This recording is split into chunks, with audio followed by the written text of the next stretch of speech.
namanya low glycemic index. Ya, jadi Bapak Ibu makannya itu mesti tiap hari yang low glycemic index. Supaya nggak naikin gula darah, bisa bikin mampet pembuluh darah tadi. Ya. Yang kedua, protokolnya. Bapak Ibu konsumsi suplemen atau vitamin K2. Suplemen atau vitamin K2. Bapak Ibu mesti suplementasi ini. Tujuannya apa? Why? Kenapa Pak Dokter? Kok saya baru dengar vitamin K2? Ini dari mana Pak vitamin K2 Bapak? Tujuannya apa? Tujuannya apa? Kita mesti konsumsi vitamin K2. Tujuannya ini. Bapak Ibu ingat tadi ini? Ini adalah yang bikin Bapak Ibu darah tinggi kan? Ya, sama stroke, sama serangan jantung kan? Nah, mampet ini Bapak Ibu, mampet pembuluh darah itu ada dua macam. Ada dua macam. Yang pertama adalah yang putih-putih ini. Yang putih-putih ini adalah kalsium Bapak Ibu. Kalsium nyasar di pembuluh darah. Ya. Kalsium nyasar di pembuluh darah, bikin mampet pembuluh darah, bikin pembuluh darah kaku. Makanya darah tinggi. Makanya bisa serangan jantung. Makanya orang yang potensi kena serangan jantung disuruh scan, cardiac scan. Cardiac calcium scan namanya, ya. Tujuannya apa? Pak dokternya mau tahu apakah ada deposit kalsium di pembuluh darah jantung, bikin serangan jantung, ya. Jadi yang pertama adalah kalsium. Nah, vitamin K2 Bapak Ibu itu ngambilin kalsium nyasar di pembuluh darah, balik ke tulang. Jadi pembuluh darah bersih dari kalsium, termasuk kalsium di persendian yang osteoartritis pengapuran itu ada deposit kalsium di sendi. Makanya sendinya sakit. Sendinya sakit kenapa? Ada kalsium nongol kalsium kena sendi kan sakit. Aduh sakit. Ada deposit kalsiumnya, kebanyakan kalsium, ya. Sehingga kalsium itu diambilin sama vitamin K2 balik ke tulang. Bikin tulang kuat. Jadi vitamin K2 membersihkan pembuluh darah dari kalsium, membersihkan sendi-sendi dari kalsium, termasuk yang di telinga juga yang bikin vertigo tuh ada kalsiumnya, diambilin sama vitamin K2, yang vertigo normal lagi. Ya. Jadi semua kalsium nyasar di pembuluh darah di tubuh kita diambilin sama vitamin K2. Balik ke tulang, bikin tulang kuat. Ya, oleh sebab itu Bapak Ibu tidak boleh suplementasi kalsium. Tidak boleh. Kalsium itu cukup dari makanan. Diserap oleh vitamin D3. Nggak usah suplementasi kalsium. Ya. Orang di Pati Jompo tiap hari suplementasi kalsium, masih osteoporosis. Bapak Ibu, yang bilang kalsium bikin tulang kuat, ini juga nggak sekolah dulu. Aneh bin ajaib. Ilmunya lupa semua. Tulang Bapak Ibu, tulang itu ada belasan mineral besar sama puluhan trace mineral. Bukan kalsium. Tulang ini isinya kalsium ada, zinc ada, boron ada, banyak mineral besar-besar, ada 12 atau 13. Lainnya trace mineral, ada puluhan. Ini ada puluhan mineral di tulang. Bukan kalsium. Salah satunya kalsium, betul. Berarti yang bikin tulang kuat siapa? Kalsium? Bukan. Kasihan deh, dibohongin. Kita ini memang sering dibohongin pabrik obat, dibohongin iklan TV, susu kalsium. Widih, susu kalsium buat menyehatkan tulang. Ngawur kan Bapak Ibu? Bapak Ibu ngapain beli kalsium? Kalsium malah bikin Bapak Ibu kaku. Ngerti kaku? Di sendinya banyak kalsium sehingga dengkulnya nggak bisa gerak, diem aja begini, kaku. Spondiloartritis di tulang belakang, kaku, sakit bergerak. Deposit kalsium di pembuluh darah bikin serangan jantung. Ngapain minum kalsium? Ampun dah. Tujuannya supaya tulang kuat, supaya tidak osteoporosis. Ngaco ilmunya. Ilmu dari mana? Kalsium bisa bikin tulang kuat. Ampun dah. Bener-bener ini. Industri pabrik obat bener-bener ya. Ngebohonginnya tiap hari. Dikira tulang kita dari kalsium semua. Tulang kita dari kalsium semua dikira. Dikira dokter awet muda nggak ada lah, bisa dibohongin lah. Untung dokter awet muda ada di sini menjelaskan ke bapak ibu yang sebenarnya. Ya, tulang kita itu mineralnya banyak, bukan cuma kalsium. Jadi yang bikin tulang kuat bukan kalsium. Vitamin K2 ya, membantu kalsium masuk ke tulang. Bukan kalsiumnya, ya. Kalsium dari D3 ya cukup. Oke, jadi Bapak Ibu, suplementasi K2-nya itu dari yang alami. Saya kasih tahu yang alami itu dari keju, dari natto, itu fermentasi kedelai dari Jepang, namanya natto, ada vitamin K2.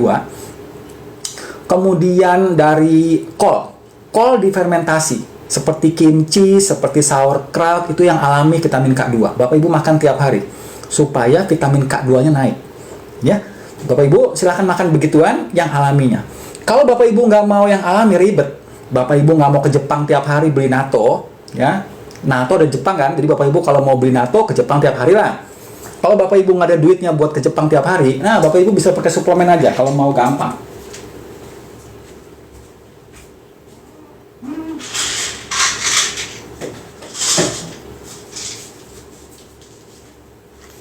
Ini ada suplemen namanya vitamin D3K2 yang heboh itu di feed saya.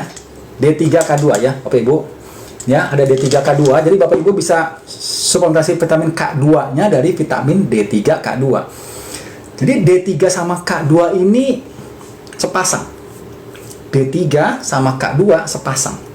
Why? D3 penyerapan kalsium di pembuluh darah banyak, vitamin D3. Vitamin K2 ngambilin kalsium di pembuluh darah balik ke tulang. Ya, jadi vitamin D3 itu kalau kebanyakan bahaya, Bu, betul. Vitamin D3 kebanyakan bahaya, Bu. Bahaya sekali. D3 kebanyakan tuh bahaya, Bu. Ibu nggak tahu bahaya ya? Menurut textbook yang bikin FDA, WHO, tukang obat, bahaya. D3 kebanyakan bisa keracunan, bahaya. Bahayanya apa? Kalsiumnya kebanyakan di pembuluh darah. Itu bahayanya. Apalah nggak jelas. Bahaya itu, Bu, bahaya nih. Minum D3 kebanyakan bahaya, orang langsung meninggal.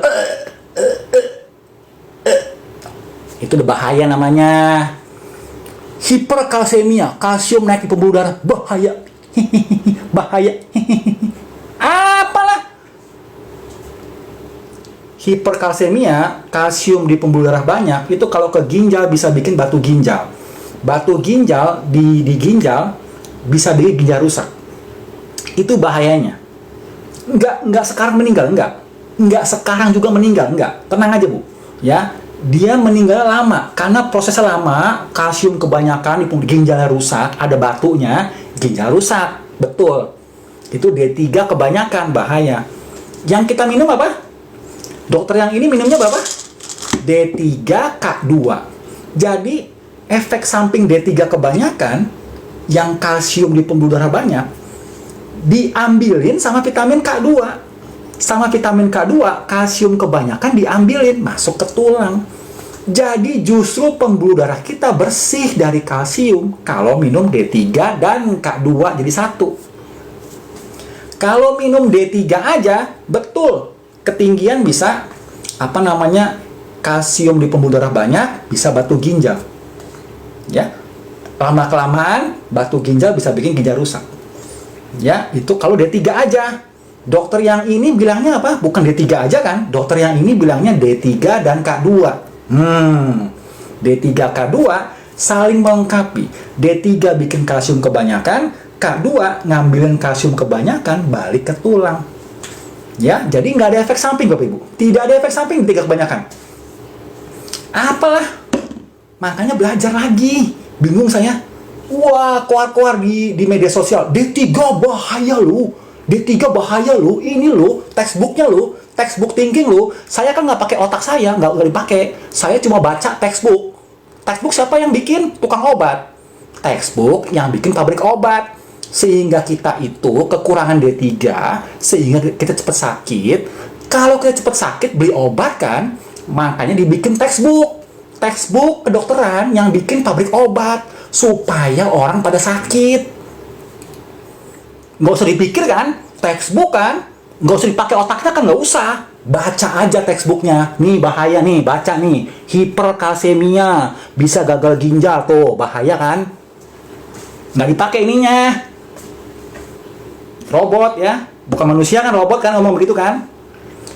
Textbook thinking, D3 bahaya kebanyakan. Apalah, sekolah ketinggian nggak dipakai ininya. Bingung saya. Halo. Halo sayangku. Ya, Bapak Ibu, bilangin tuh yang suka ngomong D3 kebanyakan bahaya. Lu robot atau manusia? Lu robot atau manusia? Kalau manusia dipikir pakai otaknya, bilangin. Jadi, bukan D3 aja ya. D3 dan K2. Bukan D3 aja. K2-nya bikin menormalkan kalsium di pembuluh darah supaya normal kalsium di pembuluh darah. Nggak bikin darah tinggi. Itu yang kedua. Yang ketiga, protokol darah tinggi yang ketiga adalah Bapak Ibu suplementasi dengan namanya natokinase. Apa natokinase? Natokinase tujuannya apa Pak Dokter? Kok kita disuruh minum natokinase? Tujuannya apa? Ingat tadi mampet pembuluh darah ada berapa macam? Ada 2 macam kan? Yang pertama kalsium, kita normalkan dengan vitamin K2. Yang kedua, Yang kedua adalah ini apa bro? Ini adalah lemak lengket, ages tadi, ages yang dari gula tadi lemak lengket. Ini bikin mampet pembuluh darah. Ini dilumerkan sama natokinase, lumer sama natokinase Bapak Ibu. Jadi vitamin K2 melumerkan kalsiumnya, yang ini dilumerkan oleh natokinase, sehingga apa? Pembuluh darah Bapak Ibu yang begini jadi begini. Tuh. Kalau sudah begini, tubuhnya adaptasi kembali, tensinya normal lagi. Tensinya normal lagi. Tensinya otomatis diadaptasi sama tubuh kita sendiri, normal lagi. Gampang Bapak Ibu. Dok, natokinase yang alami dari mana? Natokinase yang alami itu dari natto, ya, fermentasi kedelai di Jepang. Jadi Bapak Ibu silahkan ke Jepang tiap hari untuk makan natto, ya. Atau Bapak Ibu bisa juga dengan suplemen namanya natokinase. Tapi saran saya adalah yang isinya double, bukan natokinase aja. Ada seraptasenya. Jadi ada natokinase, ada seraptase, ada 2. Ya, natokinase itu dari kedelai Jepang, natto, fermentasi kedelai Jepang namanya natto. Seraptase itu juga bisa melumerkan sumbatan ini. Itu dari ulat sutra. Dari ulat sutra, seraptase. Ya, jadi gabungan natosera, natokinase sama seraptase digabung melumerkan ini, sumbatan ini. Saya punya pasien ya. Ibu-ibu, saya punya pasien ibu-ibu umur berapa? 56 tahun atau berapa ya? Kadar D-dimernya, Bapak Ibu tadi ingat tes yang kelima, cek kekentalan darah, D-dimer, ingat? Kadar D-dimer itu yang normal 500 ke bawah. Yang normal, 500 ke bawah, normal kadar D-dimer. Ibu ini pasien saya, itu D-dimernya 5000. D-dimernya 5000, normal 500 kan? Berarti di tubuh ibu ini udah banyak kekentalan darah nih. Nggak tahu vaksin COVID atau lain-lain. Dikasihlah obat pengencer darah. Dikasih obat pengencer darah, minum tiap hari. Selama berapa lama? 3 tahun. 3 tahun minumnya.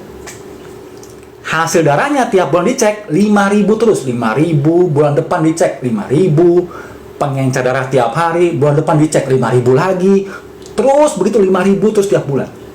Sampai ibunya bilang gini sama saya, Pak Dokter, saya ini capek loh Pak Dokter.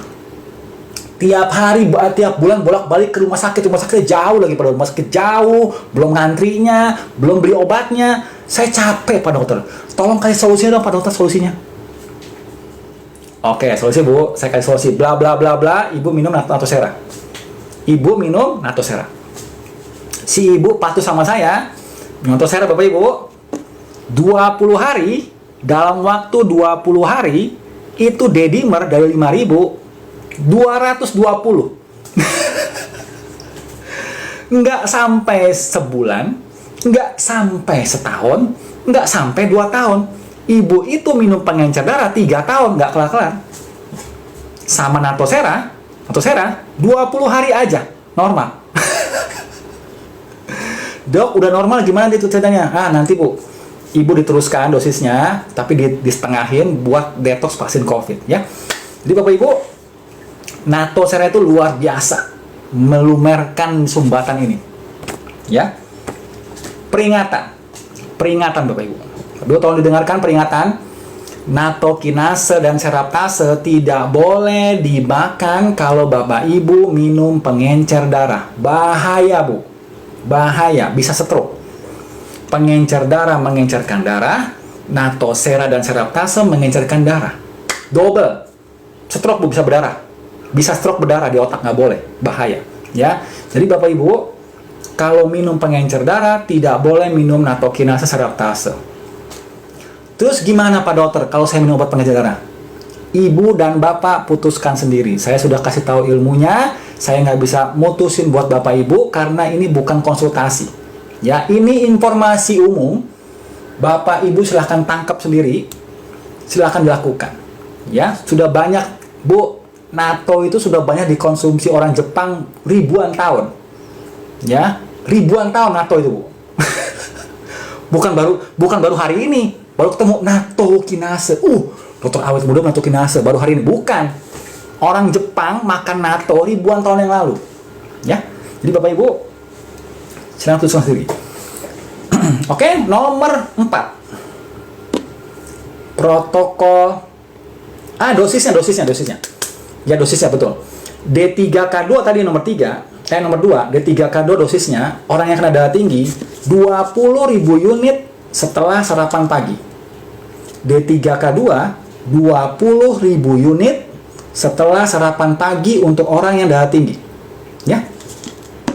Untuk yang natokinase atau natosera, dosisnya untuk orang darah tinggi 4.000 unit sebelum tidur. Saya ulang. Dosis D3K2 untuk darah tinggi 20.000 unit setelah sarapan pagi. Oke. Dosis natosera, natokinase dan seraptase, dosisnya 4.000 unit sebelum tidur. Ya. Oke. Nomor 4. Makan tempe. Ini pertanyaan bagus ya. Tempe itu kan fermentasi juga kan? Kenapa dokter yang ini nggak ngomong tempe? Why? Ini dilema buat saya, Dilemanya kenapa? Tempe itu Bapak Ibu, tempe itu kalau tempenya lokal, yang organik, tempe lokal, organik, bukan GMO, silahkan dimakan, bagus. Bagus Bu tempe itu. Tempe itu fermentasi kan ada natonya dan ada ada probiotik, prebiotik di tempe, bagus. Tapi organik, bukan GMO. Lokal organik, bukan GMO. Ya, tempe.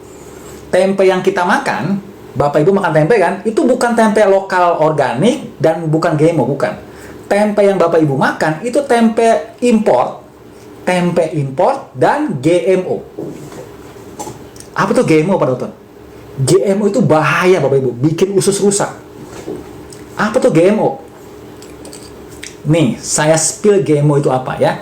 Jadi kalau tumbuhan Bapak Ibu, kalau kena hama, let's say kena kuman tumbuhan, terus kumannya makan tumbuhannya jadi busuk kan, tumbuhan rusak karena dimakan kuman kan, ya.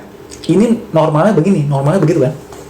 Kalau tumbuhan GMO, genetic modified organism, GMO, G-nya genetik, M-nya modified organism.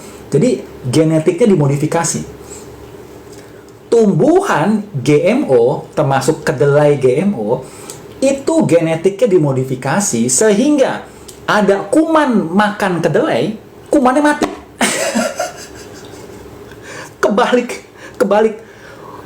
Kedelai, ada kuman masuk, kumannya mati. Kenapa? Udah dimodifikasi DNA-nya. Genetiknya dimodifikasi. Nah, kedelai GMO, Bapak Ibu makan. Di usus kita ada apa? Banyak mikrobiom kuman-kuman baik. Kumannya mati semua sama GMO tadi. Bapak Ibu jadi autoimun nanti ujung-ujung. Ya, Bapak Ibu perhatikan penjelasan autoimun di hari Kamis. Ya, jadi Bapak Ibu, tempe itu bagus, asal lokal, organik. Yang kedua bukan GMO. Sayangnya tempe yang kita makan import, GMO semua. Makanya dokter yang ini nggak nyaranin Bapak Ibu makan tempe, ya. Dan Bapak Ibu makan tempe itu bagusnya mentah ya. Tempe lokal, organik sama non GMO mentah makan. Bedainnya gimana? Saya nggak. Bapak Ibu jangan tanya ke saya kenapa bikinnya pakai import. Tanya sama tukang tempe lah. Tukang tempe, kenapa pilihnya yang import GMO? Kenapa nggak lokal, organik, dan non GMO? Kenapa? Tanya sama tukang tempe, jangan tanya ke saya. Ya Bapak Ibu. Jadi itu alasannya. Tempe itu bagus, tapi yang lokal dan non GMO. Silahkan cari sendiri ya. Oke, next. Nomor makan mentah, Bu. Bapak Ibu makan tempe matang, kumannya mati dong. Probiotiknya mati digoreng. Gimana sih? Makannya mentah, Bu, bagusnya ya. Jadi masih di daun pisang tuh, daun pisang makan. Ya, bagus itu. Oke, Bapak Ibu, next protokol darah tinggi nomor 4 adalah olahraga. Olahraga, Bapak Ibu. Kenapa mesti olahraga? Bapak Ibu, kalau Bapak Ibu olahraga, ini di pembuluh darah kita, ini mengeluarkan gas bagian dalamnya. Nama gasnya adalah nitric oxide. Ditemukan oleh Profesor Louis Ignarro, itu tahun 1993 atau 97. Dia dapat hadiah Nobel. Gara-gara menemukan namanya nitric oxide. Dihasilkan oleh dinding bagian dalam pembuluh darah kita. Kalau Bapak Ibu olahraga, nitric oxide Bapak Ibu yang di dinding bagian dalam sini itu bisa melemaskan pembuluh darah sehingga bikin Bapak Ibu tidak darah tinggi. Ya, yang nomor 4 itu wajib olahraga, Bu. Olahraganya saran saya adalah 4 ya. 1 jogging, 2 sepeda statis, 3 berenang, 4 angkat beban. 4. Olahraga di luar ini, yang pertama, olahraga daftar masuk UGD, yang kedua, olahraga daftar masuk ICU, ya. Olahraga di luar 4 ini Bapak Ibu, olahraga yang pertama nggak ada gunanya, buang-buang waktu. Yang kedua, olahraga daftar masuk UGD, yang ketiga, olahraga masuk ICU, ya. Kenapa dok saya olahraga belum masuk ICU? Tunggu. Kan baru daftar. Daftar masuk ICU, belum masuk kan? Baru daftar kan? Baru pendaftar masuk ICU kan? Belum masuk. Sabar, tungguin aja ya. Bapak Ibu, ingat ya, dokter awet muda mau bikin Bapak Ibu sehat selamanya. Nggak mau bikin Bapak Ibu masuk UGD, masuk ICU. Nggak mau. Dokter yang ini menyelamatkan nyawa Bapak Ibu ya. Ingat ya. 4 olahraganya. Bukan olahraga kejar bola. Olahraga kejar bola itu masuk daftar masuk UGD dan daftar masuk ICU. Pilih yang mana duluan? Sepeda jalanan. Ini pasti olahraga daftar masuk UGD, pasti. Sepeda jalanan kan, tabrak mobil kan? Nah, pasti. Tabrak mobil, jatuh, ya kan? Masuk UGD kan? Masuk. Jadi Bapak Ibu, olahraga awet muda cuma ada 4. Jogging, sepeda statis diem aja. Yang ketiga, berenang. Yang keempat, angkat beban. Oke?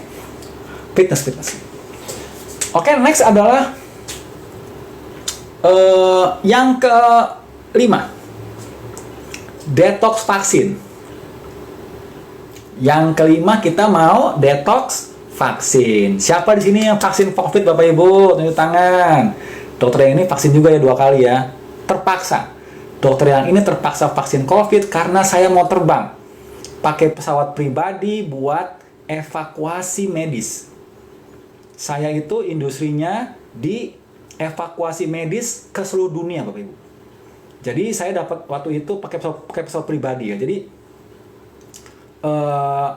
saya waktu itu dapat orderan evakuasi dari Luwuk di Sulawesi Tengah ke Jakarta. Ya, waktu itu COVID, pesawat nggak boleh terbang kan. Nah, khusus untuk evakuasi medis boleh, pesawat pribadi ya. Jadi saya kalau mau terbang wajib mesti vaksin. Ya, otomatis dokter yang ini wajib lah. Bismillahirrahmanirrahim. Saya tahu tuh nggak, ya habis gimana?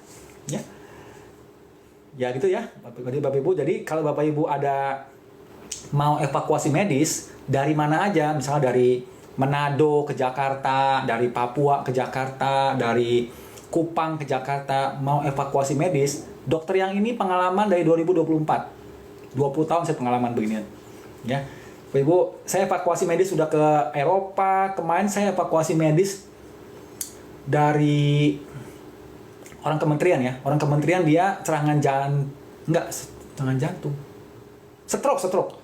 Orang kementerian apa saya nggak inget, stroke di New York, kemudian di rehabilitasi di New York, tapi masih di ICU. Sudah selesai stroke-nya, tapi masih di ICU, mau pulang ke Indonesia, mau pulang ke Jakarta. Jadi dari New York ke Jakarta saya pakai pesawat yang besar, Bapak Ibu, pesawat pribadi yang besar. Dalamnya itu cuma ada pilot, perawat, dokter, pasien, sama keluarga. Pesawatnya besar ya. Itu saya tahun 2001 kalau salah itu saya evakuasi itu yang gede itu ya. Saya juga pengalaman pulangin orang Korea ke Incheon itu waktu COVID